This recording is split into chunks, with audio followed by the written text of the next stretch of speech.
was one of the most intriguing salmon pools I have fished. It is fascinating, yet at the same time frustrating, and is undoubtedly one of the most anticipated casts on a trip to Tulchan B Beat here in the River Spey. It doesn't matter how many times I fish the pool, I always leave with a sense of achievement, regardless if I've engaged with a salmon or not.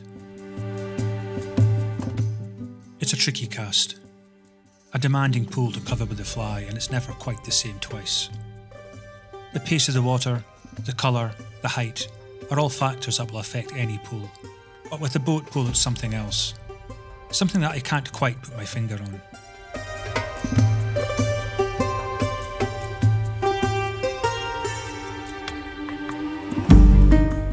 Despite its proximity to the road on the south bank, the pool, for the most part, is surprisingly secluded, particularly so up in the neck where the rush of the river from the Broom pool above collides immediately with slower, deeper water. A large back eddy results for much of the fishable water high up in the neck. While this would seem frustrating for an angler with a fly line, it is in fact quite the opposite. Salmon will lie in the back eddy, waiting for an opportunity to run the fast stream between the Boat and Broom pools. The salmon can often be seen in clear water circling in its depths, almost prowling in frustration. A fly cast with a relatively short, yet weighted line from the rush of the neck can swing tantalizingly into the eddy, and perhaps pass the same fish more than once before it dies in the draw of the eddy.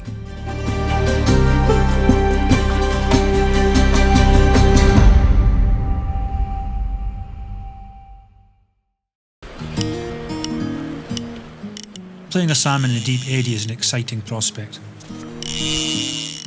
The unusual flow of the water encourages salmon to make unpredictable changes of direction. Trying to keep tension on the line throughout the fight is a challenge, even for an experienced angler. The salmon will fight hard in this water, often diving deep as they struggle to break from an angler's fly. It's important to manage the drag on your reel carefully in this pool. Too much drag and the fish will turn sharply in the current unexpectedly and will be gone. Not enough drag and you risk spooling the reel with disastrous consequences. I prefer the click and pawl style reel in these situations. It gives the opportunity to finally control the drag, without the all or nothing situation that often hinders the drag systems in modern reels. The sight of a sparkling silver salmon in the dark water of the Spey is as an inspiring sight as there can be.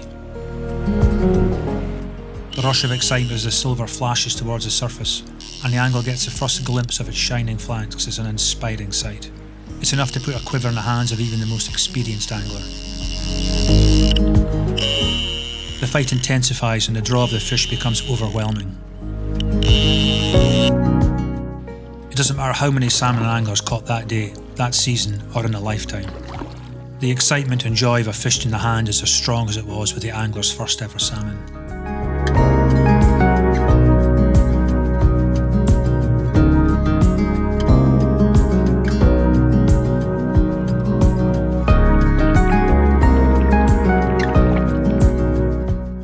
A salmon's route out of the boat pool is not limited to the eddy. Although the pool is fishable only from the north bank, salmon can navigate the neck of the pool by running tight to the south bank. A good cast is needed to land a fly as close to the south bank as possible, bypassing the eddy. As the fly swings over the drop-off, anglers would well advise to hold on tight.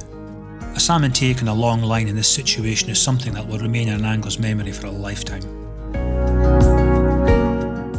As the pool flows out of the neck, the effect of the eddy dissipates and the pool relaxes into a slow, wide glide. Salmon can be caught anywhere in the glide. Although I favour small flies in the neck of the pool, here in the glide, I generally will fish larger doubles, maybe a 6 or an 8, cast just short of square with a light tip to cut through the surface of the water. I rarely fish large flies on the Spey, and seldom will I reach for a tube fly. That being said, this gliding stretch of water in my view is near perfect for a sunray shadow towards the end of the day as the light of the sun begins to fade.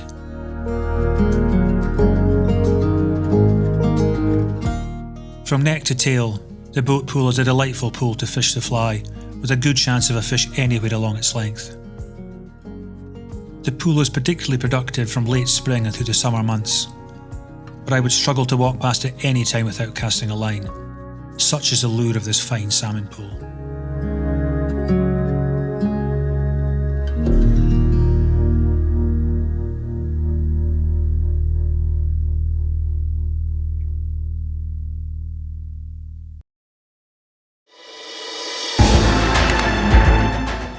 If you enjoyed this presentation, please remember to hit like and subscribe to the channel.